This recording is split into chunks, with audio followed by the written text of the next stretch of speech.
talk to you briefly about ovarian torsion. So traditionally, what would have been done is, if you will do a laparoscopy with an ovarian torsion, your plan would be to do an oophorectomy if you see blackish ovaries and a suspicion of gangrene or necrosis.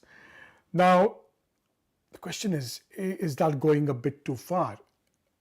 Coming back to the present time, this paper argues that our investigations are much better, and we have Doppler ultrasound, skilled laparoscopic surgeons, and is there a role that, rather than be fooled by a black ovary, untwisting it may present a better chance of surviving, making the ovaries survive. Now, this came on the basis of a very good paper written in BJOG 2020 that offers quite good insight into how ovarian torsion was treated in that center in the United States.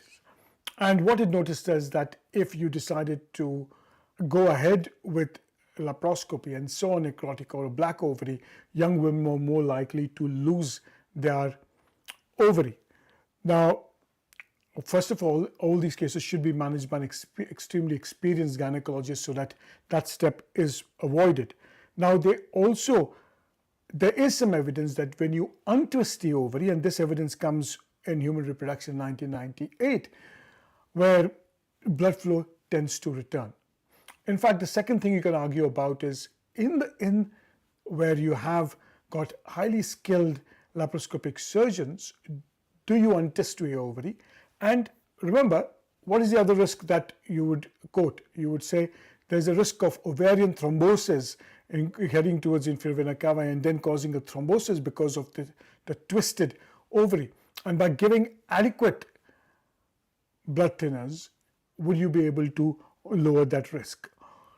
Now, there are largely unreported cases, mainly in pediatric, where twisting of the ovary has been known to salvage the ovary.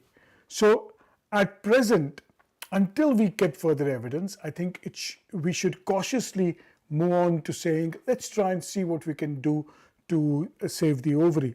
And maybe the time may be to adopt untwist and keep as a policy, and to see how that works. It basically would mean that you would require more observation. Maybe it's time now to think about, do we step in and try and do less oophorectomies as needed?